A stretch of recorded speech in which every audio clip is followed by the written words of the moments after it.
Hello my dear students. तो कैसे हैं आप सभी? आई होप अच्छे होंगे और अपने जीवन में और भी ज्यादा बेहतर कर रहे होंगे। तो जैसा कि आप सभी को पता है, मैं आपको पढ़ा रहा हूँ अप्लाइड फिजिक्स में हमारा फर्स्ट यूनिट पूरी तरीके से कंप्लीट हो चुका था। तो आज के इस वीडियो में हम डिस्कस करने वाले हैं यूनिट सेकंड, जो कि आपका force and motions. Force and motion की बात करें तो इसमें आपका टोटल 10 टॉपिक दिया गया है। आज के इस वीडियो में अपने फर्स्ट टॉपिक को डिस्कस करेंगे, that is scalar and vector quantities, यानी कि सदिश और अदिश राशियां क्या होता है। इसके कुछ एग्जांपल्स को समझेंगे। उसके बाद से हम समझेंगे रिप्रेजेंटेशन ऑफ वेक्टर्स, यानी कि वेक्टर का रिप्रेजेंटेशन, सदिश का रिप्रेजेंटेशन किस प्रकार से करते हैं। उसके बाद से समझेंगे टाइप्स ऑफ वेक्टर्स, यानी कि वेक्टर के प्रकार के बारे में समझेंगे। दो तरीके से प्रकार के बारे में समझेंगे, एक तो उसके गुण के आधार पे, दूसरा उसके गति के आधार पे। ओके, तो चलिए बिना किसी देरी के वीडियो को स्टार्ट करते हैं और सबसे पहले समझते हैं अदिश और सदिश राशि क्या होता है। देखो, अदिश राशि की बात करें तो ऐसी राशियां जिसका मैग्नीट्यूड होता है बट कोई डायरेक्शन फिक्स नहीं होता है, तो हम उसे क्या कहते हैं? हम उसे अदिश राशियां कहते हैं।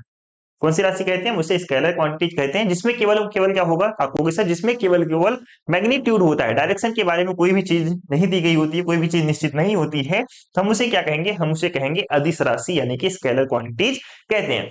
तो अदिश राशियां वे राशियां होती हैं जिनमें केवल क्या होता है? मैग्नीट्यूड होता है, परिमाण होता है। यहाँ समझना, मैग्नीट्यूड होता है, परिमाण होता है, डायरेक्शन का कोई महत्व नहीं होता, डायरेक्शन उसमें कोई दिया गया नहीं होता है। इसका उपयोग यह बताने के लिए किया जाता है कि किसी वस्तु में कितनी मात्रा, यानी कि कितना मैग्नीट्यूड है, कितना परिमाण है, परंतु इसमें दिशा की जानकारी नहीं दी गई होती। फॉर एग्जाम्पल, जैसे कि मैं आपसे बोलूं, मैंने सेब खरीदा भाई, क्या समझना, मैंने सेब खरीदा। सेब मैंने क्या खरीदा? मैंने 2 किलोग्राम सेब खरीदा। अब जैसे मैंने बोला 2 किलोग्राम सेब, यानी क्या बोला? 2 किलोग्राम सेब। तो यहाँ पे 2 किलोग्राम सेब मैंने बोला, तो यहाँ पे क्या कोई डायरेक्शन का मतलब है? नहीं, मैंने यहाँ पे लिखा 2 किलोग्राम, क्या समझना, मैंने यहाँ पे लिखा 2 केजी। तो यहाँ पे दो क्या है? तो आपको सर यहाँ पे जो दो है वो मैग्नीट्यूड है। ये क्या है? दो, तो आपको सर मैग्नीट्यूड है, मैग्नीट्यूड। तो क्या इसमें डायरेक्शन की जरूरत है?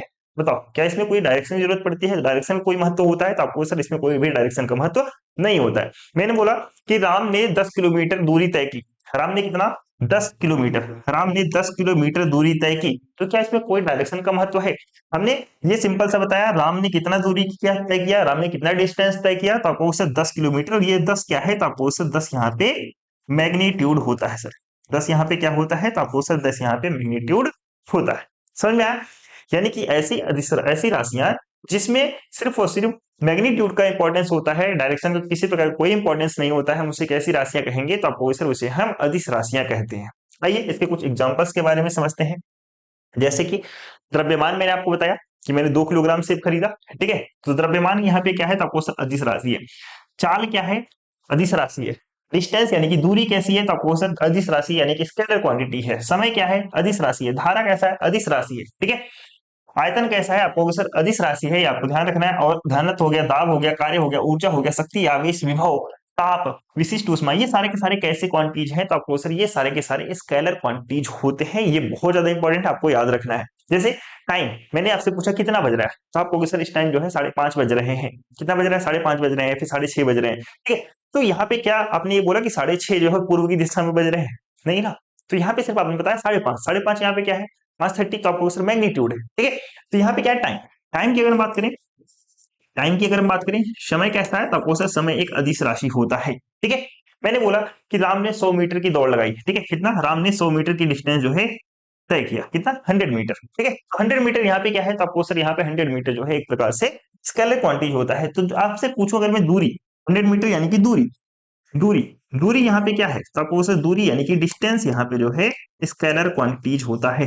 ठीक है, इसके अलावा मैंने बोला कि मेरे पास सेब था, यहाँ पे केला रखा हुआ है, तो केला मान लो मैंने बोला केला कितना भरा, कितना किलो है भाई? तो आपको सर आधा किलो है, हालांकि केला को आधा किलो नहीं तोलते। ठीक है, चलिए, तो यहाँ पे अगर हम बात करें किसका, द्रव्यमान की बात करें, मास की बात करें, तो द्रव्यमान कैसी क्वांटिटी है? तो आपको सर द्रव्यमान यानी कि जो मास होता है सर, एक प्रकार का स्केलर क्वांटिटीज होता है। ठीक है, और यहाँ पे अगर हम बात करें जैसे कि यहाँ से मान के चलो एक व्यक्ति यहाँ पे था और उसने जो है 200 मीटर की दूरी तय की। हालांकि दूरी मैंने वहां पे बता दी, तो एक काम कर लेते हैं, यहाँ पे मैंने दूरी यहाँ पे लिख देता हूँ, इसको कुछ और लिख देता हूँ। ठीक है, मैंने बोला कि वह जो है 200 मीटर की दूरी तय किया। कितना?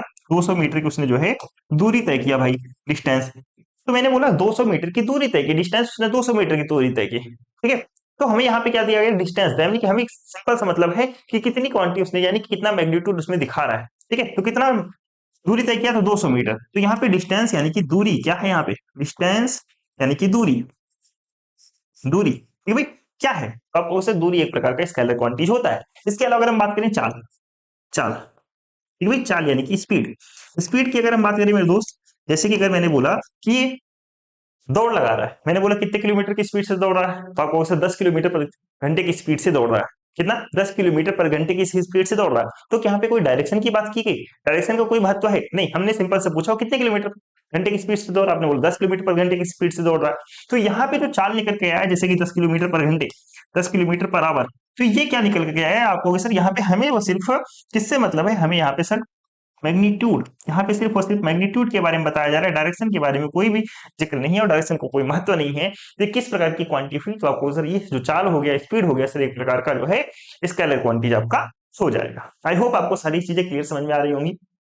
चलिए, इसके अलावा अगर मैं बात करूं ऊर्जा, क्या है आपका ऊर्जा यानी कि एनर्जी की बात कर लेते हैं, किसकी बात कर लेते हैं, ऊर्जा की बात कर लेते हैं, एनर्जी की बात कर लेते हैं। ये भाई एनर्जी, जैसे कि अगर मैं आपसे पूछता हूँ तो भाई कितनी एनर्जी है, तो आपको सर 10 जूल एनर्जी है, ठीक है। जूल में अगर हम ना बात करके हम सीधे बात कर लेते हैं किलोवाट पर घंटे के हिसाब से बात कर लेते हैं, ठीक है। कितनी एनर्जी है, 10 किलोवाट पर घंटा, ठीक है। या फिर बात कर लेते हैं जूल में, अगर आप कहोगे सर 20 जूल की एनर्जी है, तो यहाँ पे कोई डायरेक्शन की बात हो रही है, कोई डायरेक्शन का महत्व है, वो नहीं सर। तो ऊर्जा यानी कि एनर्जी भी किस तरह की आपका क्वांटिटीज हो जाएगा, तो आपको सर एनर्जी भी आपका एक प्रकार से स्केलर क्वांटिटीज हो जाएगा, ठीक है भाई। चलिए, टेम्परेचर की बात कर लेते हैं, जैसे हम रूम की टेम्परेचर की बात करते हैं, कितना डिग्री सेंटीग्रेड है, तो आपको sir 30 degree centigrade, 30 degree centigrade, 35 degree centigrade है। तो क्या है, हम ये बात करते हैं कि रूम का टेम्परेचर किस दिशा में कितने डिग्री सेंटीग्रेड है, डायरेक्शन की बात करते हैं, तो आपको सर नहीं, डायरेक्शन की किसी प्रकार की कोई भी बात नहीं करते हम यहाँ पे। तो जो आपका टेम्परेचर हो गया, जो आपका तापमान हो गया, तापमान, तापमान हो गया मेरे दोस्त, ये आपका टेम्परेचर जो है, टेम्परेचर, टेम्परेचर जो आपका हो गया, ये कैसी राशि है, तो आपको एक प्रकार का हमारा जो है स्केलर क्वांटिटी यानी कि अदिश राशि होती है, ठीक भाई। चलिए, अब सदिश राशि की बात कर लेते हैं, ऐसी राशि जिसमें मैग्नीट्यूड के साथ साथ डायरेक्शन की भी बात की जाए, यानी कि ऐसी राशि जिसमें मैग्नीट्यूड तो हो ही, क्या हो आपको सर, ऐसी राशि जिसमें मैग्नीट्यूड, मैग्नीट्यूड प्लस डायरेक्शन दोनों की बात किया जाए, डायरेक्शन, मैग्नीट्यूड प्लस डायरेक्शन, उसमें क्या था, सिर्फ आपका मैग्नीट्यूड, लेकिन यहाँ पे क्या इंपॉर्टेंट है, मैग्नीट्यूड प्लस डायरेक्शन दोनों आपका इंपॉर्टेंट हो जाता है, जो वहां पे दोनों चीज की बात की जाए, तो वो कैसी राशि होगी, तो आपको सर एक प्रकार से वेक्टर क्वांटिटी होगी, यानी कि सदिश राशि होगी। जैसे कि मैंने बोला कि ये बोर्ड है, मान के चलो ये बोर्ड है, मैंने बोला कि इस बोर्ड को मैं धक्का लगा रहा हूँ, किस दिशा में धक्का लगा रहा हूँ, मैंने बोला कि इस बोर्ड को मैं पूर्व की दिशा में धक्का लगा रहा हूँ, यानी कि बल लगा रहा हूँ भाई, इस बोर्ड पे मैंने 10 न्यूटन का बल लगा कर इसे पूर्व की दिशा में विस्थापित किया। तो यहाँ पे जो बल मैंने लगाया वो कैसी राशि है, तो आपको सर बल एक प्रकार से सदिश राशि है, बल किस प्रकार की राशि है, तो आपको सर बल जो है एक प्रकार से सदिश राशि है, ठीक है। कोई वस्तु रखा है, ये फोन रखा है, मैं इस फोन को जो है 10 मीटर विस्थापित किया, आप ये पूछोगे 10 मीटर किस दिशा में विस्थापित किया, तो मैं बोलूँ 10 मीटर जो है पूर्व की दिशा में विस्थापित किया। तो जो वेलोसिटी हो जाएगा या फिर जो सॉरी, जो आपका विस्थापन हो जाएगा, डिस्प्लेसमेंट हो जाएगा, वो कैसी राशि होगी, तो आपको सर वो जो एक प्रकार का हमारा जो है आपका एक प्रकार का वेक्टर क्वांटिटी हो जाएगा। क्लियर समझ में आया, जल्दी से बताओ। मैंने बोला कि कोई कार है, वो 60 किलोमीटर पर घंटा की स्पीड से जो है पूर्व की ओर दौड़ रहा है, ठीक है। पूर्व की ओर जो है कार जो है 60 किलोमीटर पर घंटे के हिसाब से चल रहा है। तो यहाँ पे बोला कार कितनी की स्पीड से चल रहा है, 60 किलोमीटर पर घंटे, 60 यहाँ पे क्या है, तो आपको सर मैग्नीट्यूड किस दिशा में जा रहा है, पूर्व की दिशा में जा रहा है। पूर्व यहाँ पे क्या है, डायरेक्शन, यानी कि मैग्नीट्यूड प्लस डायरेक्शन जिसमें हो जाएगा, आपको सर वो एक प्रकार का आपका वेक्टर क्वांटिटी होता है, ठीक है। तो वेक्टर राशियां वे भौतिक राशियां होती हैं जिसमें परिमाण के साथ साथ क्या होता है मेरे दोस्त, आपको सर परिमाण के साथ साथ दिशा यानी कि डायरेक्शन की महत्वपूर्ण होता है, वैसी राशियों को हम क्या कहते हैं, वेक्टर क्वांटिटीज कहते हैं। इसका उपयोग यह बताने के लिए किया जाता है कि किसी वस्तु में कितनी मात्रता है, कितनी मात्रा यानी कि कितनी क्वांटिटी है, और वह जो है किस डायरेक्शन में यानी कि किस दिशा में कार्य कर रही है या फिर कार्य कर रहा है। समझ में आया सारी चीजें, वही सेम चीज इंग्लिश में लिखा हुआ है, vector quantity those physical quantities ऐसी फिजिकल क्वांटिटीज होती है in which magnitude as well as direction is important, जिसमें मैग्नीट्यूड के साथ साथ क्या इंपॉर्टेंट हो, डायरेक्शन भी इंपॉर्टेंट होता है। They are use to tell, यह बताने के लिए यूज किए जाते हैं दैट कि how much quantity is there is an object and in which direction it is acting, ठीक है। सारी चीजें वही लिखी होती हैं, आप पढ़ सकते हैं। बात करते हैं जैसे कि कौन कौन से इसके एग्जाम्पल हो जाएगा, फॉर फर्स्ट एग्जाम्पल जैसे यहाँ पे लिखा हुआ है पोजीशन, कैसी राशि है, तो आपको वेक्टर राशि होती है। विस्थापन, डिस्प्लेसमेंट कैसी राशि है, तो आपको सर सदिश राशि है, ठीक है।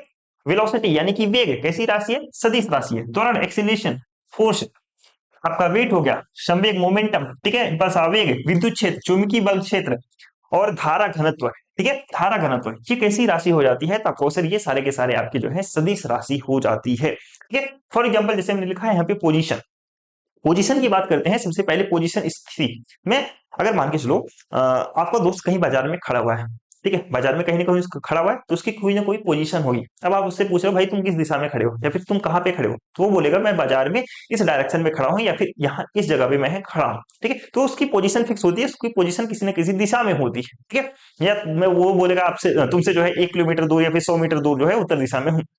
पोजीशन एक प्रकार से अगर हम बात करें, स्थिति की बात कर लेते हैं, तो स्थिति किस प्रकार का आपका जो है पोजीशन, पोजीशन आपका किस प्रकार का वेक्टर किस प्रकार की क्वांटिटी हो जाती है, तो आपको सर एक प्रकार का हमारा जो है वेक्टर क्वांटिटी हो जाती है, ठीक है भाई। इसके अलावा मैंने बात किया विस्थापन की बात करते हैं, विस्थापन यानी कि डिस्प्लेसमेंट की बात कर लेते हैं।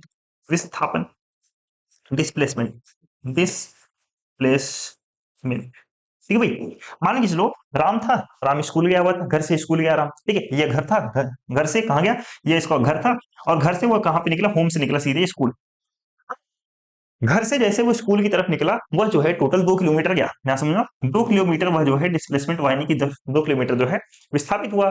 वह अगर आपसे पूछा जाए कि वह जो है राम जो है अपने घर से कितने किलोमीटर है, तो आपको 2 किलोमीटर किस दिशा में है, तो आप वहां पे दिशा में बताओगे, चलो पूर्व दिशा में, पश्चिम दिशा में, उत्तर दिशा में, दक्षिण दिशा में, ठीक है।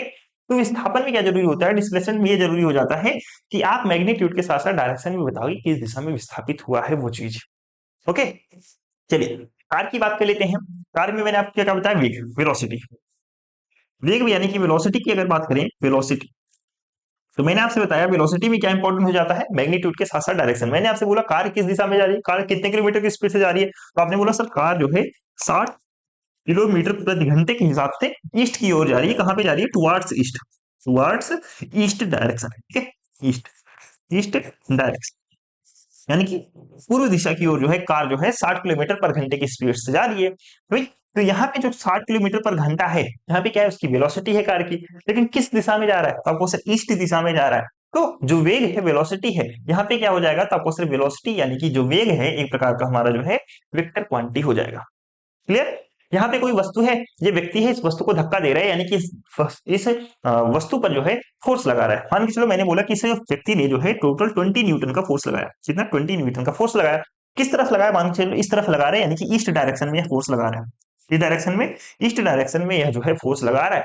तो यहाँ पे देखो 20 क्या है, तो आपको सर 20 यहाँ पे जो है यह मैग्नीट्यूड हो जाएगा, और ईस्ट यानी कि डायरेक्शन, मैग्नीट्यूड प्लस डायरेक्शन यानी कि फोर्स कैसा क्वांटिटी हो गया, तो आपको सिर्फ फोर्स एक प्रकार का वेक्टर क्वांटिटी यहाँ पे हो गया, ठीक है। तो अगर आपसे पूछे कोई फोर्स, फोर्स कैसा क्वांटिटी है, यानी कि बल की अगर आपसे बात किया जाए, बल यानी कि फोर्स की बात किया जाए कैसी क्वांटिटी है, तो आपको सिर्फ फोर्स जो है एक प्रकार का वेक्टर क्वांटिटी होता है, ठीक है। उसी प्रकार से अगर मैं बात करूं एक्सीलरेशन यानी कि त्वरण की बात कर लेता हूँ, किसकी, त्वरण की अगर मैं आपसे बात करूं, एक्सीलरेशन की बात करूं, एक्सीलरेशन की बात करूं, ठीक है। त्वरण, त्वरण कैसी क्वांटिटी होती है, तो आपको सर त्वरण जो है एक प्रकार का सदिश राशि होता है। किस प्रकार से, मैंने बोला कि ये जो व्यक्ति है ऊपर से नीचे की ओर देखो आ रहा है, ठीक है, ये जो व्यक्ति है ऊपर से नीचे की तरफ जो है छलांग लगाया हुआ है। अब किस तरफ लगाया हुआ है, तो आपको सर टुवर्ड्स किस तरफ है, तो आपको सर डाउनवर्ड, डाउनवर्ड, तो यानी कि यह जो है नीचे की तरफ आ रहा है। कितनी स्पीड, स्पीड भी तो आ रहा होगा, ऐसा तो नहीं बिल्कुल जीरो की स्पीड से आ रहा है, उसके किस ना कुछ स्पीड होगी। मान के चलो 20 किलोमीटर पर घंटे के हिसाब से नीचे की ओर आ रहा है, 20 मीटर, 20 किलोमीटर पर आवर की स्पीड से यह जो है नीचे की ओर जो है आ रहा है। तो इसके एक्सेलरेशन त्वरण की बात करें तो 20 किलोमीटर पर घंटे के हिसाब से नीचे की ओर वो जो है आ रहा है। तो यहाँ पे 20 क्या है, तो आपको सर यहाँ पे 20 या फिर 30 कितना भी मान लो, यहाँ पे क्या है मैग्नीट्यूड है। लेकिन डाउनवर्ड क्या है, तो आपको सर नीचे की ओर डायरेक्शन, नीचे दिशा की ओर वो जो है आ रहा है। तो एक्सेलरेशन यहाँ पे क्या हो जाएगा, तो आपको सर एक्सेलरेशन एक प्रकार का हमारा जो है वेक्टर क्वांटिटी यहाँ पे होता है। कौन सी क्वांटिटी होता है, तो आपको सर वेक्टर क्वांटिटी होता है। और नेक्स्ट की बात कर लेते हैं, यहाँ पे क्या है, भार, ये है भार की बात कर लेते हैं, वेट की बात कर लेते हैं, WEIGHT, वेट।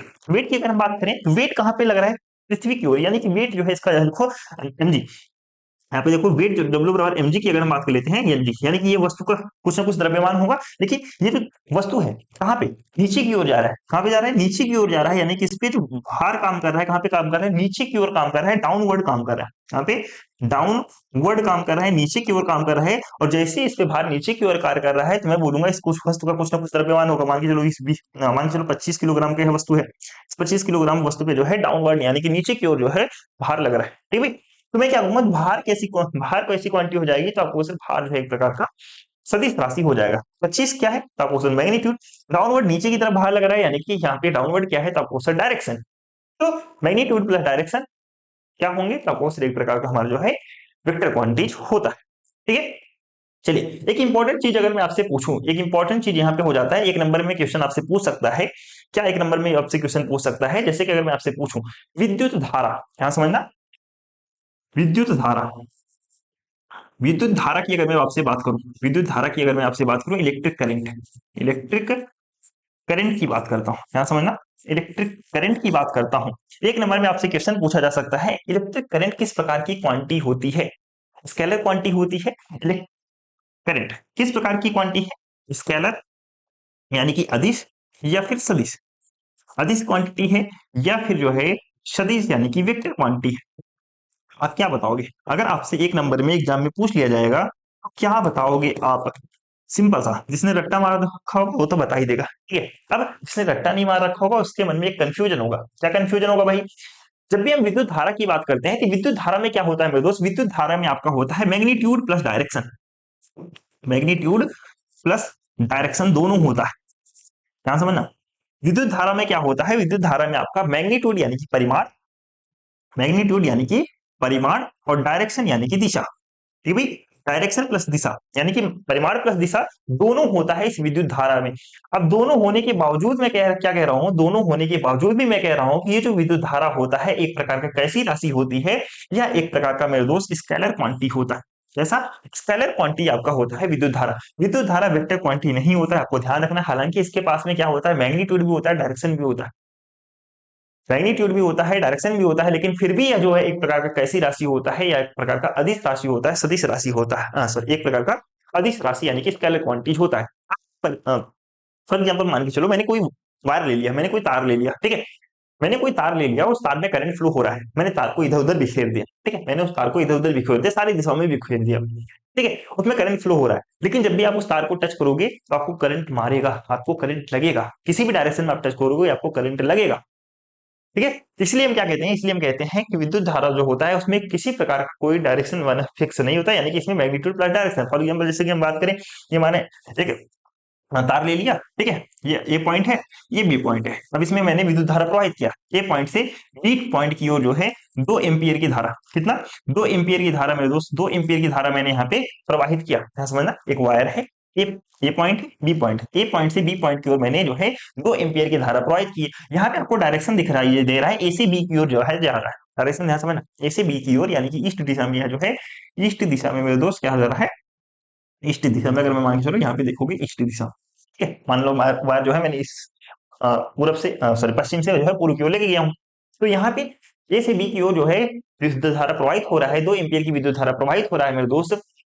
यहाँ पे मैग्नीट्यूड क्या है, आपको सर मैग्नीट्यूड यहाँ पे क्या है, आपको सर 2 यहाँ पे मैग्नीट्यूड है, 2 यहाँ पे क्या है, आपको सर 2 यहाँ पे मैग्नीट्यूड यानी कि परिमाण हो गया, और यहाँ पे ईस्ट क्या है, तो आपको डायरेक्शन हो गया। तो विद्युत धारा में मेरे दोस्त ईस्ट यानी कि डायरेक्शन और मैग्नीट्यूड परिमाण दोनों होता है, लेकिन विद्युत धारा की एक ऐसी राशि होती है, तो आपको ध्यान रखना है अधिक राशि होती है। क्यों अधिक राशि होती है, क्योंकि यह जो है वेक्टर के आपके जो सदिश वेक्टर के जो योग है, वेक्टर की योग का, वेक्टर के योग का जो है नियम का फॉलो नहीं करता है। ठीक है, वेक्टर के योग के नियम का फॉलो नहीं करता है आपका इलेक्ट्रिक करंट। ठीक है, वेक्टर के योग के नियम का फॉलो नहीं करता है आपका जो है इलेक्ट्रिक करंट। इसलिए जो आपका इलेक्ट्रिक करंट यानी कि विद्युत धारा होता है कैसी राशि होती है, तो आपको ध्यान रखना है स्केलर यानी कि अदिश राशि होती है, स्केलर क्वांटिटी होती है, वेक्टर क्वांटिटी विद्युत धारा नहीं होती है। बहुत ज्यादा इंपॉर्टेंट पॉइंट है, एक नंबर में आपसे पूछा जा सकता है, इसको याद जरूर रखना। क्लियर, चलिए बहुत अच्छा। अब चलते हैं अपने नेक्स्ट पॉइंट की ओर। यहाँ पे सारांश में अगर आपको याद रखना है तो स्केलर क्वांटिटी यानी कि अदिश राशि कौन सी होती है, जिसमें केवल परिमाण हो, जिसमें केवल परिमाण हो, जैसे कि 10 मीटर दूरी। ठीक है, तो स्केलर क्वांटिटी यानी कि अदिश राशि होगा। दूसरा वेक्टर राशि कौन सी होगी, जिसमें परिमाण के साथ साथ आपकी क्या हो, दिशा भी हो, जैसे कि 10 मीटर उत्तर दिशा में विस्थापन। 10 मीटर उत्तर दिशा में विस्थापन, ठीक है, आपका वेक्टर क्वांटिटी यानी कि सदिश राशि हो जाएगा। क्लियर, समझ में आया इतना? चलिए अब हम बात कर लेते हैं अपने नेक्स्ट टॉपिक की ओर, जो है आपका रिप्रेजेंटेशन ऑफ वेक्टर। क्या आपका रिप्रेजेंटेशन ऑफ वेक्टर की अगर हम बात करें तो वेक्टर को रिप्रेजेंट हम किससे करते हैं? एरो के द्वारा करते हैं। किसके द्वारा करते हैं? एक एरो यानी कि तीर के द्वारा हम वेक्टर का रिप्रेजेंटेशन करते हैं। किसके द्वारा करते हैं? एक एरो के द्वारा यानी कि एक तीर के द्वारा हम वेक्टर का रिप्रेजेंटेशन करते हैं मेरे दोस्त। हम ध्यान से समझना, किसके द्वारा मैंने बोला कि एक वेक्टर के द्वारा हम इसका रिप्रेजेंटेशन करते हैं। मान के चलो ये क्या है, आ,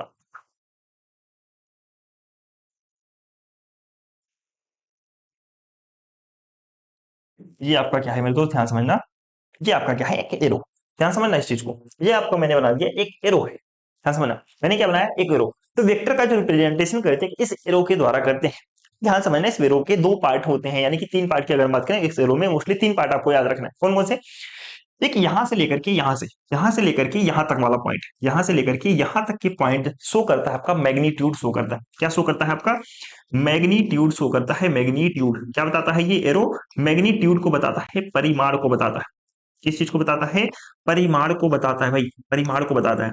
और ये जो आपको दिख रहा है ये जो आपको दिख रहा है ये आपको दिख रहा है एंगल ब्रैकेट की तरह, ये जो आपको एंगल ब्रैकेट की तरह दिख रहा है ये बताता है डायरेक्शन के बारे में। किसके बारे में बताता है? ये बताता है आपका डायरेक्शन बताता है। क्या बताता है? ये आपका डायरेक्शन यानी कि दिशा बताता है। तो ध्यान समझना, वेक्टर को रिप्रेजेंटेशन एक एरो के रूप में करते हैं। जो एरो का पूरा लीनियर वाला चीज होता है वो बताता है आपका मैग्नीट्यूड यानी कि परिमाण बताता है। ये जो कैप आपको लगा हुआ होता है एरो के ऊपर, ये जो कैप होता है वो आपका डायरेक्शन बताता है। कैप क्या बताता है? कैप आपका डायरेक्शन बताता है। ये दो चीज आपको ध्यान रखने आ गया। तीसरी चीज इसमें ध्यान रखना, ये जो एरो का ये जो पूछ है, एरो का ये जो आपका सबसे पिछला वाला हिस्सा है, हम इसको क्या कह देते हैं? हम इसको क्या कह देते हैं? हम इसको टेल कह देते हैं, पूछ कह देते हैं भाई। क्या कह देते हैं? हम इसको पूछ कह देते हैं। और ये जो आपका आगे वाला हिस्सा जो होता है हम इसको क्या कह देते हैं? हम इसको कह देते हैं शीर्ष। क्या कह देते हैं इसको हम शीर्ष यानी कि हेड कहते हैं। क्या कहते हैं इसको हम हेड कहते हैं। या फिर दूसरे नाम से अगर हम बात करें, दूसरे नाम से बात करें तो इस पीछे वाले हिस्से को हम कहते हैं जहां से एरो की शुरुआत होती है। जैसे मैंने एरो एक बनाना शुरू किया तो हम यहीं से शुरुआत करते हैं ना, फिर उसके बाद से हम इसको इस तरीके से बनाते हैं।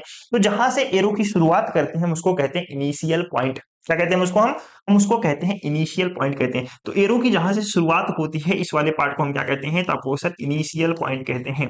इनिशियल पॉइंट कहते हैं। कौन सा पॉइंट कहते हैं भाई? हम उसको इनिशियल पॉइंट कहते हैं। और जहां पे एरो आपका कंप्लीट होता है, यानी कि एरो कहां पे कंप्लीट हो रहा है? इस वाले पार्ट पे आपका एरो कंप्लीट हो रहा है, तो इस वाले पार्ट को हम कहते हैं टर्मिनल पॉइंट। क्या कहते हैं? टर्मिनल पॉइंट कहते हैं। कौन सा पॉइंट कहते हैं मेरे दोस्त? टर्मिनल पॉइंट हम इसको कहते हैं। आई होप यहाँ तक की सारी चीजें समझ में आ गई होंगी आपको। वेक्टर का निरूपण किस प्रकार से करते हैं? तो वेक्टर को निरूपित करने के लिए हम एक एरो का यूज करते हैं, एक तीर का यूज करते हैं। जो तीर का आपका एक लीनियर पार्ट जो होता है, दो पार्ट में अगर हम बात करें तो यहाँ से लेकर के यहाँ तक के हिस्से को हम क्या शो करता है? ये जो एरो होता है मैग्नीट्यूड शो करता है, परिमाण शो करता है। इसके अलावा जो आपका कैप दिख रहा होता है, एरो का जो कैप दिख रहा होता है वो डायरेक्शन के बारे में बताता है। किसके बारे में बताता है? डायरेक्शन के बारे में बताता है। यहाँ पे ये जो सबसे इस वाले सबसे ये वाला पार्ट होता है इसको टेल कहते हैं, फिर इसको इनिशियल पॉइंट कहते हैं, और इस कैप को हम क्या कहते हैं? हेड कहते हैं, या फिर हम कहते हैं इसको हम जो है टर्मिनल पॉइंट कहते हैं। क्या कहते हैं? इसको हम टर्मिनल पॉइंट कहते हैं। आई होप यहाँ तक की सारी चीजें आपको समझ में आ गई होंगी। चलिए, तो ओवरऑल अगर बात करें वेक्टर के रिप्रेजेंटेशन के, वेक्टर की बात करें, ग्राफिकल जियोमेट्रिक रिप्रेजेंटेशन की बात करें, तो इसको हम तीर के रूप में इसको हम दिखाते हैं। किस फॉर्म में दिखाते हैं? मैंने अभी आपको बताया। इसको मेरे दोस्त हम एक एरो के रूप में, इस प्रकार से एरो के रूप में जो है हम इसको दिखाते हैं। किस फॉर्म में दिखाते हैं? इसको एरो के रूप में, इस फॉर्म में हम इसको जो है दिखाते हैं। ठीक है। इस इस वेक्टर की रिप्रेजेंटेशन की अगर हम बात करें तो इसमें तीन मुख्य पार्ट होते हैं। ठीक है, इसमें तीन मुख्य बातें होती हैं, तीन मुख्य पार्ट होते हैं। कौन कौन से तीन मुख्य पार्ट होते हैं? पहला पार्ट होता है आपका यहाँ पे मैग्नीट्यूड। ध्यान रखना, पहला पार्ट आपका होता है मैग्नीट्यूड। पहला पार्ट की अगर हम बात करें मैग्नीट्यूड यानी कि परिमाण। दूसरे में अगर बात करें, दूसरा आपका क्या हो जाता है? ये जो कैप लगा हुआ होता है इसको हम क्या कहते हैं? इसको हम कहते हैं डायरेक्शन। ठीक है भाई, ये क्या दिखाता है? डायरेक्शन दिखाता है। ठीक है। तीसरी मुख्य बात कौन सी हो जाती है? इसके इनिशियल और टर्मिनल पॉइंट के बारे में। इसको हम क्या कहते हैं? इस वाले पार्ट को हम क्या कहते हैं? इस वाले को हम कहते हैं मेरे दोस्त इनिशियल पॉइंट। इसको हम क्या कहते हैं? INITIL, इनिशियल पॉइंट कहते हैं। और ये जो आपका ये वाला भाग है, यानी कि इस कैप वाले को भाग को हम क्या कहते हैं? इस वाले कैप वाले भाग को कहते हैं मेरे दोस्त टर्मिनल पॉइंट। क्या कहते हैं? टर्मिनल पॉइंट कहते हैं। टर्मिनल पॉइंट कहते हैं। ठीक भाई, तो वेक्टर के अगर हम बात करें ज्योमेट्रिकल रिप्रेजेंटेशन की बात करें, ज्यामितीय निरूपण की बात करें, इसमें तीन मुख्य बातें होती हैं, मैग्नीट्यूड, डायरेक्शन, इनिशियल पॉइंट और टर्मिनल पॉइंट। ठीक है, तो यहाँ पे तीन मुख्य बातें यहाँ पे लिखी गई है। मैग्नीट्यूड क्या होता है? तीर की लंबाई वेक्टर के परिमाण को दर्शाती है, यानी कि तीर कितना लंबा है वो किसको बताता है? वो बताता है मैग्नीट्यूड के बारे में। तीर की लंबाई किसके बारे में बताती है? तो आपको सर जो तीर की लंबाई होती है वो बताती है तीर के मैग्नीट्यूड के बारे में बताती है, यानी कि जितनी लंबी तीर होगी उतना भी बड़ा उसका जो है मैग्नीट्यूड होगा। ठीक है भाई, जैसे कि फॉर एग्जांपल मुझे दिखाना है 10 मीटर पूर्व की ओर, ध्यान समझना कि कोई व्यक्ति है, ध्यान समझना कोई व्यक्ति है 10 मीटर पूर्व की ओर जो है बल लगा रहा है। ठीक, कितना? 10 मीटर पूर्व की ओर बल लगा रहा है। तो अगर मुझे वेक्टर के रूप में दिखाना होगा तो मान के चलो एक व्यक्ति है 5 मीटर का बल लगा रहा है, एक व्यक्ति 10 मीटर का बल लगा रहा है, तो जो मैग्नीट्यूड हम दिखाएंगे 5 मीटर का, हम अगर मैंने इसको इतना छोटा दिखाया 5 मीटर का, ठीक है 5 न्यूटन का, अगर 5 न्यूटन का फोर्स लगाया उसने, इतना छोटा अगर मैंने दिखाया है, तो जो मैं 10 न्यूटन लगाऊंगा, जो व्यक्ति 10 न्यूटन का फोर्स लगा रहा होगा उसका जो मैग्नीट्यूड में दिखाऊंगा जस्ट इसका डबल दिखाऊंगा। कितना दिखाऊंगा? जस्ट इसका डबल दिखाऊंगा। तो तीर जितना लंबा होगा इसका मतलब है कि मैग्नीट्यूड उतना ही ज्यादा बड़ा होगा। ठीक है, दूसरी बात करते हैं डायरेक्शन का। तो तीर का सिरा है, जो एरो का हेड है, यानी कि किसकी बात हो रहा है? ये बात हो रही है इसकी, इसकी बात हो रही है। ये क्या दिखाता है? तो आपको सर यह जो है वेक्टर की दिशा को बताता है, यानी कि डायरेक्शन के बारे में बताता है। तीसरा आपका होता है इनिशियल पॉइंट या फिर एंडिंग पॉइंट या फिर टर्मिनल पॉइंट की बात करते हैं। तीर का शुरुआती बिंदु, तीर का शुरुआती बिंदु कहने का मतलब क्या है? तीर का शुरुआती बिंदु आपका ये वाला है, ये बताता है आपका इनिशियल पॉइंट के बारे में। और तीर का जो आपका जो आपका एरो हेड है वो क्या बताता है? वो आपका टर्मिनल पॉइंट के बारे में बताता है। तो तीर का शुरुआती बिंदु, वेक्टर का आरंभिक बिंदु यानी कि इनिशियल पॉइंट, या फिर हम इसको क्या कहते हैं? टेल कहते हैं, पूंछ कहते हैं। और तीर का जो सिरा होता है, हेड होता है, हम उसको संपाती बिंदु यानी कि टर्मिनल पॉइंट कहते हैं। क्या कहते हैं इसको? हम क्या कहते हैं? इसको हम कहते हैं टर्मिनल पॉइंट, और इसको क्या कहते हैं? यानी कि जहां से तीर की शुरुआत हुई है उसको कहते हैं इनिशियल पॉइंट कहते हैं। इतनी बातें आप सभी को आई होप पूरी तरीके से समझ में आ गई होंगी। अब बात करते हैं सदिश के प्रकार यानी कि टाइप्स ऑफ वेक्टर के बारे में। चलो, अगर यहां तक सारी चीजें आपको समझ में आ गई होंगी भाई, तो आप क्या करेंगे? आप जल्दी से कमेंट बॉक्स में बताएंगे हाँ सर सारी चीजें समझ में आ गई हैं, वीडियो को लाइक जरूर करेंगे, अपने सभी फ्रेंड्स के साथ वीडियो को शेयर जरूर करना। टाइप्स ऑफ वेक्टर की बात करें तो ये जो आपके टाइप्स ऑफ वेक्टर बताए गए हैं, ये बताए गए हैं उसके गुण के आधार पे। किसके आधार पे बताए गए हैं? यहाँ पे बताए गए हैं उसके गुण के आधार पे, प्रॉपर्टी के आधार पे, उसके गुण के आधार पे बताए गए हैं। क्या आधार पे? उसके गुण के आधार पर बताया गया है। गुण के आधार पे, ऑन द बेसिस ऑफ उसकी property, on the basis of property यानी कि गुण के आधार पे बताया गया है। सबसे पहला वेक्टर यहाँ पे देखो, सबसे पहला वेक्टर आपका आता है समान वेक्टर, जिसको हम इंग्लिश में कहते हैं इक्वल वेक्टर। क्या कहते हैं इसको? हम इंग्लिश में इक्वल वेक्टर कहते हैं, यानी कि समान वेक्टर, इक्वल वेक्टर ऐसा वेक्टर होता है जिसका जिसका मैग्नीट्यूड और डायरेक्शन दोनों बराबर होता है, दोनों सेम होता है, उसको क्या कहते हैं? समान वेक्टर कहते हैं। मान के चलो मेरे पास में दो वेक्टर है, समझना, मान के चलो मेरे पास में दो वेक्टर है, एक वेक्टर ए है, दूसरा वेक्टर बी है। मान के चलो मेरे पास में दो वेक्टर है, एक वेक्टर ए है और दूसरा वेक्टर है बी। ध्यान समझना, मेरे पास में दो वेक्टर है, एक वेक्टर ए है, दूसरा वेक्टर बी है। मैंने वेक्टर ए ड्रॉ किया कुछ इस प्रकार से, और मैंने वेक्टर बी ड्रॉ किया कुछ इस प्रकार से। मैंने जो है एक काम करता हूँ, लाइन का यूज कर लेता हूँ। ठीक है, यहाँ पे मैंने वेक्टर ए ड्रॉ किया कुछ इस प्रकार से, ठीक है, कुछ इस प्रकार से वेक्टर ए ड्रॉ किया, और उसके बाद से मेरे दोस्त यहाँ पे वेक्टर बी ड्रॉ कर दिया। मैंने क्या ड्रॉ कर दिया? यहाँ पे वेक्टर बी ड्रॉ कर दिया यहाँ पे। ठीक है भाई, क्या ड्रॉ कर दिया मैंने? यहाँ पे वेक्टर बी ड्रॉ कर दिया। अब ध्यान से समझने वाली बात क्या है? ध्यान से समझने वाली बात यह है मेरे दोस्त कि जितना मैग्नीट्यूड इसका होगा, मान के चलो इसका 10 न्यूटन मैग्नीट्यूड 10, ठीक है, न्यूटन फोर्स लगा रहा था, 10 न्यूटन इसका मैग्नीट्यूड है, या फिर 10 जो है इसका भी मैग्नीट्यूड है। ठीक है, तो दोनों का मैग्नीट्यूड कहाँ पे है? तो आपको सर दोनों का मैग्नीट्यूड बराबर है। इसके अलावा डायरेक्शन की बात करें, इसका डायरेक्शन मान के चलो ईस्ट डायरेक्शन है, और इसका भी जो है ईस्ट डायरेक्शन है। दोनों देखो सेम डायरेक्शन अगर आपको दिख रहे हैं, तो हम इसको क्या कहेंगे? हम इसको कहेंगे समान वेक्टर कहेंगे। अब जरूरी नहीं है कि ये दोनों आस-पास ही दिखें, हम इसको कुछ इस प्रकार से भी दिखा सकते हैं। हम इसको मेरे दोस्त कुछ इस प्रकार से भी दिखा सकते हैं। इस प्रकार से कहने का मतलब, मान के चलो मेरा एक वेक्टर ए ये हो गया, और दूसरा वेक्टर जो मैं बी बनाऊंगा, दूसरा वेक्टर जो मैं बी बनाऊंगा मेरे दोस्त, मान के चलो मैंने उसको जो है शुरुआत दिखा दिया यहाँ से। कहाँ से दिखा दिया? यहाँ से शुरुआत दिखा दिया। अब ये आगे पीछे इससे कोई फर्क नहीं पड़ता, वेक्टर ए पीछे है, वेक्टर ए आगे, इससे कोई फर्क नहीं पड़ता। हमें सिर्फ देखना है कि इसका मैग्नीट्यूड कितना है, इसका मैग्नीट्यूड कितना है, दोनों का मैग्नीट्यूड बराबर है या फिर नहीं है। ठीक है, दोनों का डायरेक्शन देखना है, दोनों का डायरेक्शन किस दिशा में है। अगर दोनों का डायरेक्शन सेम दिशा में है, दोनों का मैग्नीट्यूड बराबर है, हम इसको कहेंगे इक्वल वेक्टर है, भाई हमारा समान वेक्टर है। समझ में आया? तो समान वेक्टर मैंने क्या बताया, समान वेक्टर का मतलब होता है उनकी दिशा और परिमाण एक जैसे होते हैं। यानी कि क्या होता है, आपको ध्यान रखना है समान वेक्टर में, बस आपको एक पॉइंट ध्यान रखना है, क्या है वो है आपका magnitude, magnitude plus direction. Magnitude plus जो डायरेक्शन होगा मेरे दोस्त, वह कैसा होगा, वह सेम होगा, बिल्कुल कैसा होगा, वह बिल्कुल सेम होगा, एक जैसे होंगे, तो हम इसको क्या कहेंगे, हम इसको कहेंगे इक्वल वेक्टर के नाम से कहेंगे। इसकी इसकी भले ही उनकी स्टार्टिंग पॉइंट यानी कि स्थिति और एंडिंग पॉइंट कैसी हो, अलग अलग हो सकती है, लेकिन अगर उसका मैग्नीट्यूड समान है, डायरेक्शन समान है, तो हम इसको क्या कहेंगे, हम उसको इक्वल वेक्टर, समान वेक्टर कहेंगे। उससे कोई फर्क नहीं पड़ता डायरेक्शन किस दिशा में है। मान के चलो इसका डायरेक्शन इस दिशा में था, मान के चलो मेरे दोस्त इसका जो डायरेक्शन था इस दिशा में है, किस दिशा में, इस दिशा में है। दूसरा वेक्टर जो है इसका डायरेक्शन भी इस दिशा में है, ठीक है, इस दिशा में है, इतना आगे है, तो उससे कोई फर्क नहीं पड़ता ये दोनों कैसे वेक्टर होंगे, यानी कि ये दोनों के दोनों कैसे वेक्टर होंगे मेरे दोस्त, ये दोनों के दोनों आपस में इक्वल वेक्टर कहलाएंगे। ये दोनों के दोनों आपस में कैसे वेक्टर कहलाएंगे, इक्वल वेक्टर कहलाएंगे। भले ही देखो इसका भी डायरेक्शन यही है, इसका भी डायरेक्शन यही है, तो आपस में इक्वल वेक्टर ही कहलाएंगे। क्लियर, समझ में आया? चलो अब बात करते हैं, जो नेक्स्ट वेक्टर है आपका वो है निगेटिव वेक्टर, या फिर हम इसको कहते हैं अपोजिट वेक्टर के नाम से भी जानते हैं। इसको हम किस नाम से जानते हैं, इसको हम अपोजिट वेक्टर भी कहते हैं, अपोजिट वेक्टर। इसको हम और किस नाम से जानते हैं, तो मैं कहूंगा इसको जो है अपोजिट वेक्टर यानी कि विपरीत वेक्टर के नाम से भी जानते हैं। विपरीत वेक्टर, विपरीत वेक्टर यानी कि विपरीत सदिश के नाम से भी जानते हैं। अब इस विपरीत सदिश में क्या होता है, ध्यान समझना, यानी कि दो वेक्टर हैं, फिर से ध्यान समझना, मैंने बोला दो वेक्टर है, एक वेक्टर ए है और एक वेक्टर बी है। ध्यान समझना, वेक्टर ए कैसा है, वेक्टर ए मैंने यहाँ पे ड्रॉ किया कुछ इस प्रकार से, वेक्टर ए मैंने यहाँ पे ड्रॉ किया इस प्रकार से। अब ये जो वेक्टर बी है, ध्यान समझना, इस ये जो वेक्टर बी है, यहाँ पे मैंने ड्रॉ कर दिया वेक्टर बी, लेकिन इसका जो वेक्टर बी है उसका डायरेक्शन मैं क्या कर दूंगा, सिंपली चेंज कर दूंगा। कहाँ जा, उसका जो डायरेक्शन है मैं क्या कर दूंगा मेरे दोस्त, मैं इसका डायरेक्शन को सिंपली चेंज करके इस प्रकार से कर देता हूँ।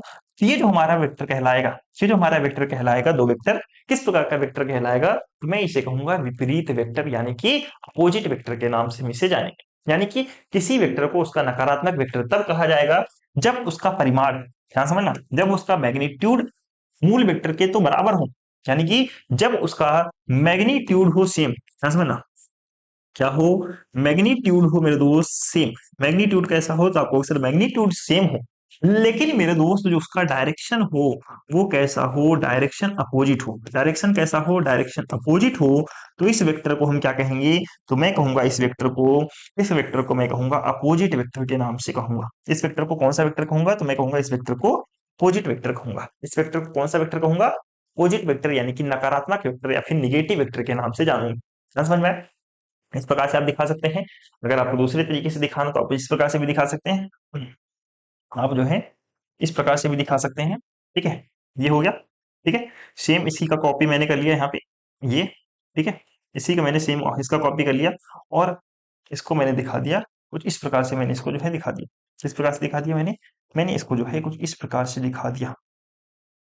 ठीक है, सेम ऐसे ही, जस्ट इसका अपोजिट, जस्ट इसका अपोजिट, भले ही इसकी पोजीशन किसी भी है, इसका पोजीशन यहाँ पे, इसका पोजीशन यहाँ पे है, कोई फर्क नहीं पड़ता, मैग्नीट्यूड समान है, डायरेक्शन विपरीत है, डायरेक्शन अपोजिट है, हम उसको क्या कहेंगे, हम उसको कहेंगे निगेटिव वेक्टर, यानी कि अपोजिट वेक्टर के नाम से जानेंगे। और जहां भी आप सबट्रैक्शन वेक्टर पढ़ोगे, जब दो वेक्टर का सबट्रैक्शन आप पढ़ोगे, तो वहां पे निगेटिव वेक्टर यानी कि अपोजिट वेक्टर का बहुत बड़ा रोल होगा, वहां पे तब आपको समझ में आएगा अपोजिट वेक्टर। ठीक है, ये चीज आपको ध्यान रखना है, अपोजिट वेक्टर यानी कि मैग्नीट्यूड सेम हो, लेकिन उसका जो डायरेक्शन हो कैसा हो, डायरेक्शन उसका जस्ट अपोजिट हो जाएगा, तो हम उसे क्या कहेंगे, हम उसे निगेटिव वेक्टर कहेंगे। चलिए तीसरे वेक्टर की बात करते हैं, शून्य वेक्टर यानी कि जीरो वेक्टर। ठीक है, जीरो वेक्टर, अब जीरो वेक्टर का मतलब क्या है, जीरो वेक्टर का सिंपल सा मतलब है कि उसका मैग्नीट्यूड जीरो कितना हो, मैग्नीट्यूड उसका जो परिमाण हो कितना हो, परिमाण अगर उसका जीरो हो जाता है, यदि किसी वेक्टर का परिमाण जीरो हो, हम उसे कौन सा वेक्टर कहेंगे, हम उसे जीरो वेक्टर कहेंगे, यानी कि शून्य वेक्टर कहेंगे। और परिमाण जीरो कब होगा, परिमाण उसका जीरो कब होगा मेरे दोस्त, जब उसका इनिशियल पॉइंट यानी कि आरंभिक बिंदु और उसकी संपाती बिंदु यानी कि टर्मिनल पॉइंट मेरे दोस्त, इनिशियल पॉइंट और टर्मिनल पॉइंट कैसे हों, ये दोनों मेरे दोस्त सेम पोजीशन पे आकर खत्म हो, यानी कि जहां से इनिशियल पॉइंट की शुरुआत हुई थी वहीं पे आपका टर्मिनल पॉइंट समाप्त होता है। तो ऐसे वेक्टर को हम क्या कहेंगे, हम ऐसे वेक्टर को शून्य वेक्टर कहेंगे। फॉर एग्जांपल मान के चलो मेरे दोस्त, मान के चलो ये आपका वेक्टर ए है, ठीक है, ये आपका वेक्टर ए है, 10 किलोमीटर पूर्व की ओर गया, 10 किलोमीटर पूर्व की ओर गया, ठीक है। फिर यहीं से वह जो है वापस मुड़ जाता है, 10 मीटर जो है पश्चिम की ओर मुड़ जाता है। ध्यान से समझना, यहीं से कहाँ पे मुड़ जाता है, यहीं से वह जो है 10 मीटर वापस पश्चिम की ओर मुड़ जाता है। तो इसका इनिशियल पॉइंट और टर्मिनल पॉइंट सेम हो जाता है, यानी कि मैग्नीट्यूड कितना हो जाएगा, तो मैग्नीट्यूड 0 हो जाएगा। फॉर एग्जांपल यही मान के चलो मैं 10 मीटर पूर्व की ओर गया, यहाँ पे खड़ा हूँ, 10 मीटर पूर्व की ओर गया और वापस वहीं पे आ गया 10 मीटर पश्चिम की ओर, ठीक है, वहां से वापस 10 मीटर पश्चिम की ओर आ गया। तो मेरा जो इनिशियल पॉइंट होगा कितना होगा, इनिशियल पॉइंट जहां से स्टार्ट किया और टर्मिनल पॉइंट फिर से वहीं पे आ गया मैं अपने आप पे, तो हमारा जो मैग्नीट्यूड होगा यानी कि डायरेक्शन कितनी दूरी तय किया मैंने, तो आपको सर 0। तो यहाँ पे मैग्नीट्यूड कितना हो गया, मैग्नीट्यूड 0। जब किसी वेक्टर का मैग्नीट्यूड 0 हो जाए तो हम उसे क्या कहते हैं, जीरो वेक्टर के नाम से जानते हैं। क्या कहते हैं, जीरो वेक्टर। इसे हम एक और नाम से जानते हैं जिसको हम कहते हैं नल वेक्टर। क्या कहते हैं इसको, हम नल वेक्टर के नाम से भी जानते हैं, ठीक है, नल वेक्टर के नाम से भी जानते हैं। ठीक है भाई, किस नाम से जानते हैं, हम इसको जो है नल वेक्टर के नाम से भी जानते हैं। ये आप चीजों को नोट कर लेंगे, ठीक है। जैसे कि फॉर एग्जांपल मान के चलो मैं एक वृत्ताकार पथ पे घूम रहा हूँ, ठीक है, मान के चलो मैंने यहाँ से चलना शुरू किया, और यहाँ से ऐसे वृत्ताकार पथ पे घूमते घूमते घूमते वापस यहीं पे आ गया, वापस कहाँ पे आ गया, वापस यहीं पे आ गया। तो मेरा मैग्नीट्यूड कितना होगा, अपोजिट मैग्नीट्यूड आपका होगा 0। तो हम इसको क्या कहेंगे, जीरो वेक्टर कहते हैं। इसको हम डिनोट कैसे किस प्रकार से करते हैं, हम इसको पॉइंट के रूप में, हम इसको जो है पॉइंट के रूप में दिखाते हैं, इस प्रकार से पॉइंट के रूप में हम इसको दिखाते हैं। और जीरो वेक्टर हमें दिखाना होगा तो हम इसको कुछ इस प्रकार से जीरो वेक्टर दिखाते हैं। किस प्रकार से, जीरो वेक्टर हम जो है कुछ इस प्रकार से जो है दिखाते हैं। समझ में आई चीजें, अगर जीरो वेक्टर दिखाना हो तो आप इस प्रकार से जीरो वेक्टर दिखा सकते हैं, इसको हम पॉइंट के रूप में दिखाते हैं, ठीक है। आई होप आपको, यानी कि पॉइंट के रूप में हम इसको डिनोट करते हैं, और आपको जीरो वेक्टर अगर आपको इस प्रकार से दिखाना, उस इस प्रकार से जो है दिखा सकते हैं। समझ आया जीरो वेक्टर क्या होता है। चलिए, तो शून्य वेक्टर वह वेक्टर होता है जिसका प्रारंभिक बिंदु और अंतिम बिंदु क्या होता है, एक ही होते हैं, यानी कि सेम होता है, तो हम उसे क्या कहेंगे, शून्य वेक्टर कहेंगे। इसे किसी भी दिशा पर परिमाण में नहीं जोड़ा जा सकता क्योंकि इसका परिमाण 0 होता है। फॉर एग्जांपल मान के चलो मेरा कोई वेक्टर ए है, मान के चलो मेरा वेक्टर ए है, ठीक है, और इसमें मैं जीरो वेक्टर जोड़ दूं तो क्या आएगा, मेरा वेक्टर ए आ जाएगा, फिर से मेरा वेक्टर आ जाएगा। तो जीरो वेक्टर का यहाँ पे कोई उतना खास महत्व नहीं होता है। आई बात समझ में। चलिए, अब बात करते हैं यूनिट वेक्टर का। यूनिट वेक्टर को हम डायरेक्शन वेक्टर के नाम से भी जानते हैं। यूनिट वेक्टर को हम किस नाम से जानते हैं, यूनिट वेक्टर को हम डायरेक्शन वेक्टर के नाम से भी जानते हैं। डायरेक्शन वेक्टर यानी कि इस वेक्टर का खास मकसद ही यही है, डायरेक्शन को बताना। इस वेक्टर का खास मकसद क्या है, डायरेक्शन को बताने के लिए हम यूनिट वेक्टर का यूज करते हैं। इसका मैग्नीट्यूड कितना होता है अगर आपसे पूछा जाए, इसका जो मैग्नीट्यूड होता है मेरे दोस्त, वह होता है 1। मैग्नीट्यूड कितना होता है, मैग्नीट्यूड इसका 1 होता है। यानी कि अगर किसी वेक्टर का मैग्नीट्यूड यानी कि उसका परिमाण 1 है तो वह कैसा वेक्टर होगा, तो वह आपका यूनिट वेक्टर होगा। कैसा वेक्टर होगा, वह आपका यूनिट वेक्टर होगा। यूनिट वेक्टर वह वेक्टर होता है जिसका मैग्नीट्यूड कितना होता है, 1 होता है। इसको सिंपली अगर हमें डिनोट करना होता है तो इसको हम सिंपली कैप से डिनोट करते हैं। यूनिट वेक्टर को हम सिंपली कैप से डिनोट करते हैं। फॉर एग्जांपल अगर मान के चलो मुझे ए वेक्टर दिखाना है, ए यूनिट वेक्टर दिखाना है, तो मैं उसको किस प्रकार से दिखाऊंगा, ए कैप कुछ इस प्रकार से दिखाऊंगा। कैसे दिखाऊंगा, ए कैप कुछ इस प्रकार से जो है मैं उसको दिखाऊंगा। समझ में आ रही चीजें, जल्दी से बताओ, समझ में आनी चाहिए, ठीक है। तो यूनिट वेक्टर को हम डिनोट करते हैं इस प्रकार से। अगर आपको रिप्रेजेंटेशन आपको दिखाना है तो एन कैप इस प्रकार से यूनिट वेक्टर को आप रिप्रेजेंटेशन जो है आप दिखा सकते हैं, एन कैप। ये आपका कौन सा वेक्टर हो गया, का यूनिट वेक्टर एन कैप हो गया। एन कैप की अगर हम बात करें, n cap is equal to आपको हो जाता है, n cap is equal to हो जाता है, मान के चलो कोई वेक्टर ए है, तो अगर मुझे यूनिट वेक्टर ए दिखाना हो तो A cap is equal to vector A upon vector A upon हम इसको दिखा सकते हैं मॉड ऑफ वेक्टर ए। ठीक है भाई, ये क्या आपका हो गया, ये आपका यूनिट वेक्टर है। ये आपका कौन सा वेक्टर है, ये आपका यूनिट वेक्टर है। ध्यान समझना, एक चीज आपको और इंपॉर्टेंट चीज बता देता हूं, यहाँ पे एक और इंपॉर्टेंट चीज बता देता हूं। जब भी आपको यूनिट वेक्टर आपको दिखाना हो, जब भी आपको वेक्टर दिखाना हो, वेक्टर जब भी आपको वेक्टर दिखाना हो यानी कि सदिश दिखाना हो मेरे दोस्त, आप किस प्रकार से दिखाओगे, मान चलो वेक्टर ए आपको दिखाना है, ठीक है, तो हम इसको कुछ इस प्रकार से दिखाते हैं वेक्टर ए। हम उसको कुछ इस प्रकार से दिखाते हैं वेक्टर ए। और अगर हमें कैप एरो के रूप में नहीं भी दिखाना हो तो हम उसे दूसरे तरीके से रिप्रेजेंट कर सकते हैं। किस प्रकार से रिप्रेजेंट कर सकते हैं, हम इसको बोल्ड कर देते हैं। इसको क्या कर देते हैं, इसको जो है बोल्ड कर देते हैं मेरे दोस्त। इस वेक्टर इस ए को क्या कर देंगे, बोल्ड कर देंगे, यानी कि इसको हम गाढ़ा कर देंगे। तो ये क्या हो गया, ये भी हमारा जो है वेक्टर ए है, ये भी हमारा वेक्टर है, ये भी हमारा वेक्टर ए है। आपको कंफ्यूज नहीं होना है। अगर कहीं भी इस प्रकार से वेक्टर लिखा है, ज्यादातर आपको इस प्रकार से मिलेगा तो उसमें नाम वेक्टर है। अगर ये बोल्ड करके मिला हुआ यानी कि थोड़ा सा ज्यादा डार्क आपको मिल गया, डार्क गाढ़ा मिल गया, तो आपको वो सर ये भी वेक्टर है। और अगर आपको मैग्नीट्यूड दिखाना होता है, magnitude magnitude magnitude of vector आपको ये दिखाना है, मैग्नीट्यूड ऑफ ए जब भी दिखाया जाएगा आपको ध्यान रखना है, हम इसको दिखाते हैं mod of modulus of vector A के रूप में दिखाते हैं मैग्नीट्यूड, या फिर हम इसको लिख देते हैं सिंपली ए लिख देंगे, ये हमारा मैग्नीट्यूड दिखाता है। या फिर मॉड्यूलस ऑफ वेक्टर दिखाएंगे, ये भी हमारा जो है किसी भी यानी कि वेक्टर ए का मैग्नीट्यूड हमको दिखाना होगा तो हम इसको जो है कुछ इस प्रकार से दिखाएंगे। समझ में आए सारी चीजें? आई होप यहाँ तक की सारी चीजें आपको समझ में आ गई होंगी। यूनिट वेक्टर अभी हम थोड़ा सा आगे भी पढ़ेंगे, ठीक है। चलिए अभी के लिए यहाँ पे इतना है। अब हम बात करते हैं आपका को इनिशियल वेक्टर क्या होता है। वो इनिशियल वेक्टर का सिंपल सा मतलब मेरे दोस्त ये है कि ऐसा वेक्टर जिसका जिसका दो वेक्टर अगर है, ये मान चलो वेक्टर ए हमारा और वेक्टर बी है, मान चलो हमारा वेक्टर ए है और हमारा वेक्टर ये है, अगर इन दोनों वेक्टर का इनिशियल पॉइंट अगर सेम हुआ, इन दोनों वेक्टर का अगर इनिशियल पॉइंट सेम होता है तो हम उसको कहते हैं को इनिशियल वेक्टर यानी कि सह प्रारंभिक वेक्टर। मान के चलो ये हमारा वेक्टर ए है, ये हमारा वेक्टर ए है, ठीक है, ये हमारा वेक्टर ए है और ये हमारा वेक्टर बी है। ये हमारा वेक्टर क्या है? ये हमारा वेक्टर है दोस्त, ये हमारा वेक्टर बी है। तो यहाँ पे देखोगे इसका इनिशियल पॉइंट कौन सा है? इसका इनिशियल पॉइंट ये है, इसका भी इनिशियल पॉइंट ये है, तो हम इसको कौन सा वेक्टर कहेंगे? हम इसको जो है को इनिशियल वेक्टर कहेंगे। को इनिशियल वेक्टर कहते हैं। कौन सा वेक्टर कहते हैं? को इनिशियल वेक्टर हम इसको कहते हैं। कौन सा वेक्टर कहेंगे? हम इसको को इनिशियल वेक्टर के रूप में जानेंगे। किस वेक्टर के रूप में जानेंगे? तब को सर इसको हम को इनिशियल वेक्टर के रूप में जानेंगे।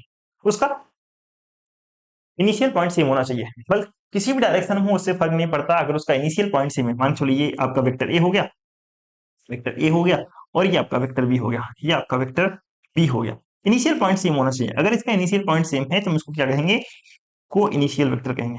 को इनिशियल वेक्टर कहेंगे।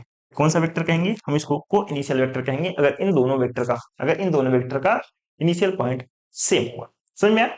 तो सब प्रारंभिक वेक्टर वे वेक्टर होते हैं जो एक ही बिंदु से शुरू होते हैं। कैसे बिंदु से शुरू होते हैं? एक ही बिंदु से शुरू होते हैं।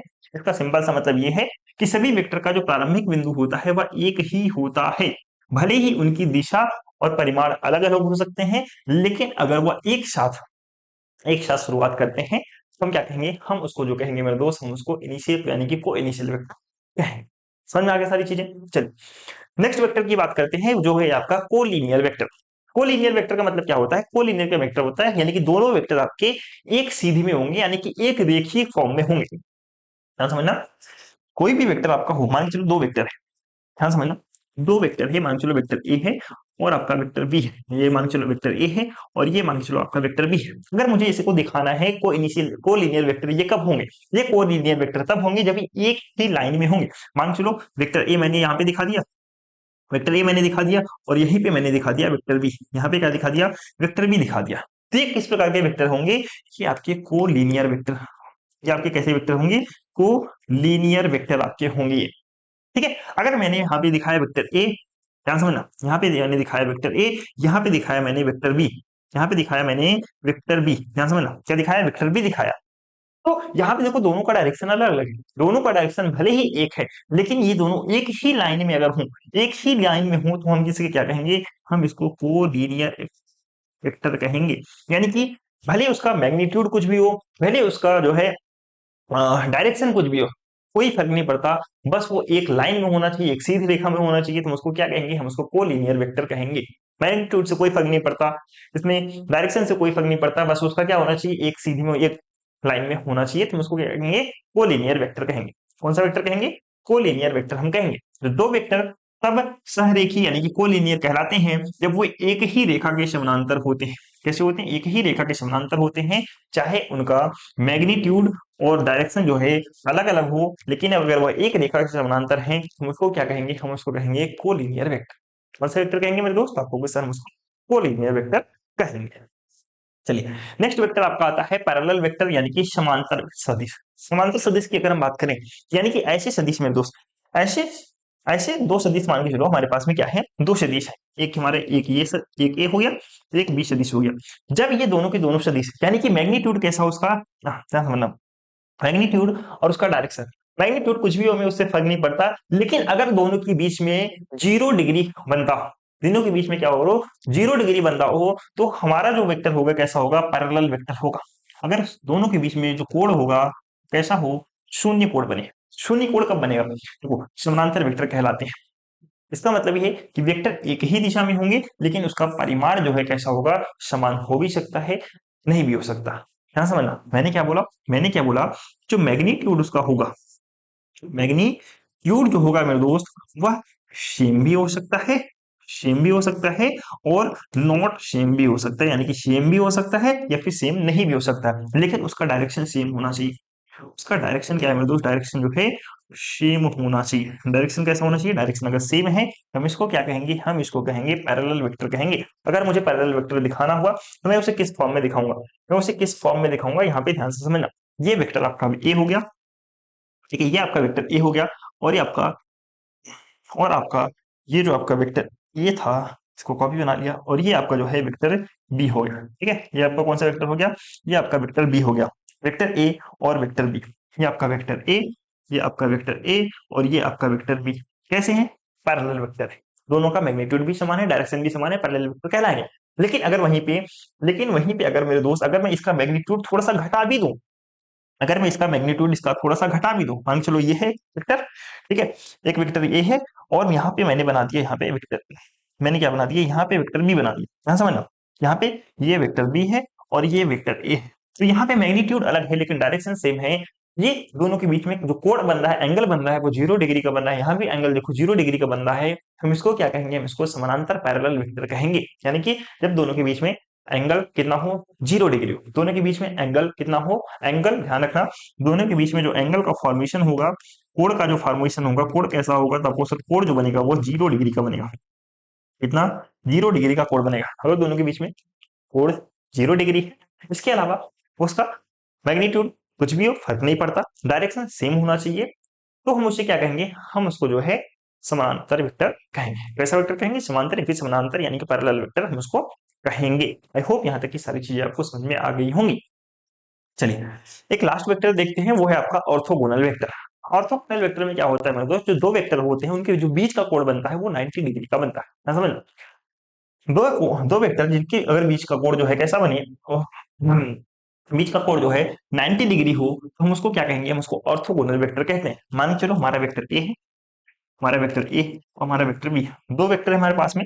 मान के चलो मेरा ए वेक्टर ये है, vector A and vector B, क्या है आपका, vector A and vector B, और इनके बीच का जो कोण बना मेरे दोस्त, इनके बीच का जो कोण का फॉर्मेशन हो रहा है, एंगल का जो फॉर्मेशन हो रहा है, अगर वो 90 डिग्री का हो रहा है, कितना, 90 डिग्री का हो रहा है, तो ऐसे ऐसे वेक्टर को हम क्या कहते हैं, ऐसे वेक्टर को हम ऑर्थोगोनल वेक्टर कहते हैं। क्या कहते हैं हम इसको, ऐसे वेक्टर को ऑर्थोगोनल वेक्टर कहते हैं। ठीक है, ये दोनों वेक्टर कैसे रहेंगे, एक दोनों वेक्टर जो है एक दूसरे के लंबवत रहेंगे, परपेंडिकुलर रहते हैं। ये दोनों वेक्टर कैसे रहते हैं, एक दूसरे के परपेंडिकुलर यानी कि लंबवत रहते हैं। तो जब दो वेक्टर के बीच का कोण कैसा हो, 90 डिग्री हो, तो उन वेक्टर को हम ऑर्थोगोनल वेक्टर कहा जाता है। दूसरे शब्दों में यदि दो वेक्टर एक दूसरे के लंबवत होते हैं, वे ऑर्थोगोनल वेक्टर कहलाते हैं। कैसे वेक्टर कहलाएंगे, तो आपको सिर्फ वो दोनों जो है ऑर्थोगोनल वेक्टर कहलाएंगे।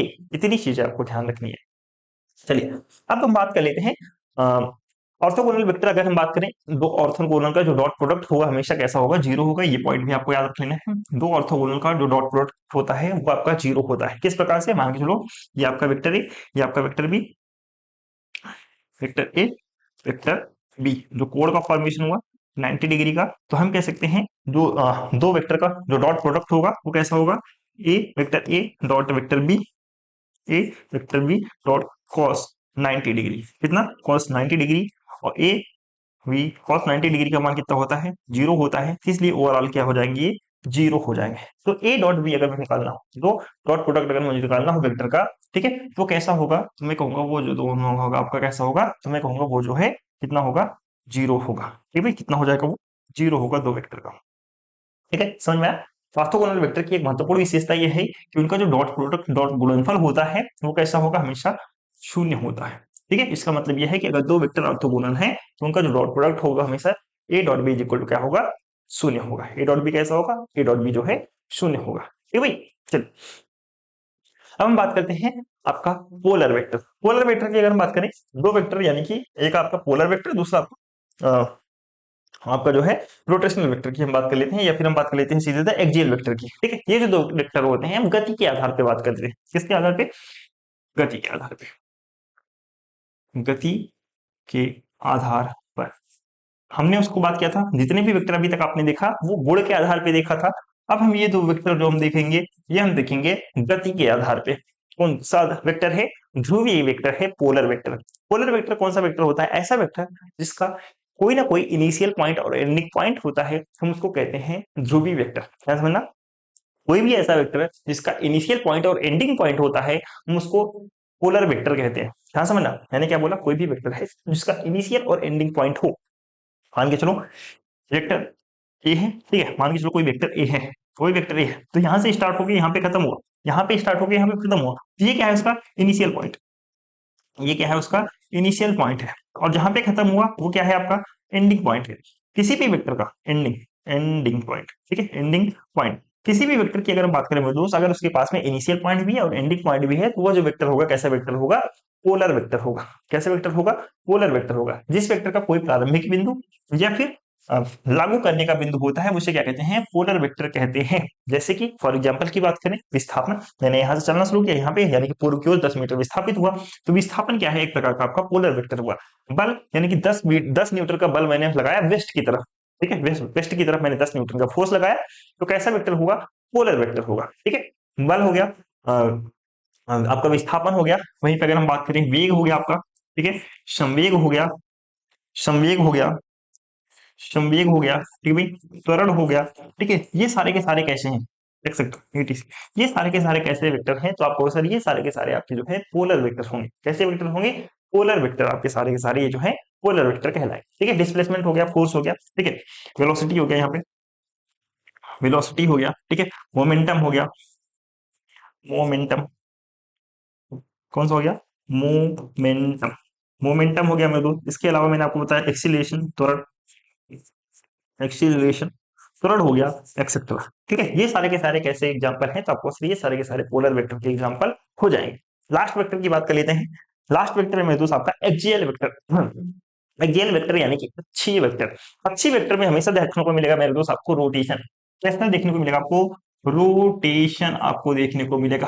रोटेशन, ध्रुवीय इफेक्ट, रोटेशन इफेक्ट जहां पे आपको देखने को मिले, रोटेशन इफेक्ट आपको जहां पे देखने को मिले, EFFECT, ठीक है, इफेक्ट, जहां भी आपको रोटेशनल इफेक्ट आपको देखने को मिले। कैसे देखिए? रोटेशनल इफेक्ट, रोटेशनल इफेक्ट, जहां भी आपको रोटेशनल इफेक्ट आपको देखने को मिले, वह समझ जाना वहां पे एक्सियल वेक्टर होता है। जैसे कि फॉर एग्जांपल आपका पंखा चलता है, हस्बैंड, पंखा आपका चलता है, पंखा आपका चलने के बाद से उसका जो हवा आपका आता है नीचे की ओर आता है, तो हवा आपका जो आता है कहाँ पे आता है? नीचे की ओर आता है। तो ये किसका एग्जाम्पल हो गया? ये आपका जो है एक प्रकार का एक्सियल वेक्टर यानी कि अक्षीय वेक्टर का एग्जाम्पल हो गया। यानी कि उसका जो दिशा होगा कहाँ पे होगा? जो हवा का दिशा है कहाँ पे? अक्ष के अनुदिश होता है, अक्ष के अनुदिश होता है, तो हम उसे क्या कहेंगे? अक्षीय वेक्टर कहेंगे।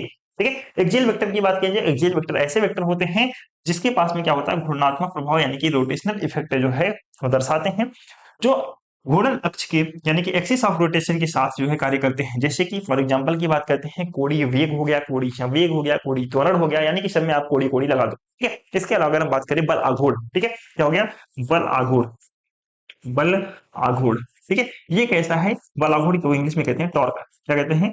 टॉर्क। ये सारे के सारे किसके एग्जांपल हैं? ये सारे के सारे आपके एग्जांपल हो जाते हैं एक्सियल वेक्टर के, यानी कि एक्सियल वेक्टर या फिर कह सकते हैं अक्षीय वेक्टर के एग्जांपल हो जाते हैं। ठीक है, समझ में आया? अक्षीय वेक्टर यहाँ पे आपको क्या देखने को मिले? रोटेशनल इफेक्ट देखने को मिले। किस प्रकार से?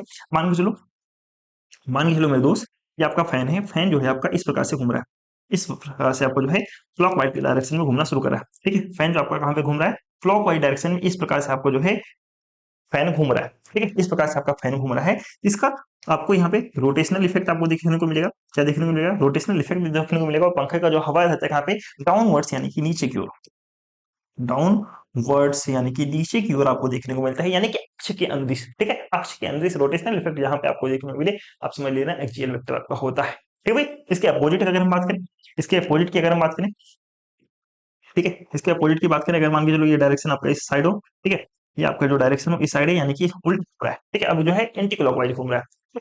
इसका, तो ये अगर हम बात करें तो इसका भी रोटेशनल इफेक्ट होगा, और इसका कैसा होगा? अपवर्ड, आपको जो है इसका रोटेशनल इफेक्ट होगा, ठीक है, यानी कि अपने अक्ष के अनुदिश जो है जो आपका इफेक्ट दिखाएगा वो आपका क्या हो जाएगा, आपका जो है एक्सियल वेक्टर आपका कहलाएगा। आई थिंक यहाँ तक की सारी चीजें आपको समझ में आ गई होंगी। बताओ भाई, यहाँ पे सारी की सारी चीजें आपको समझ में आ गई।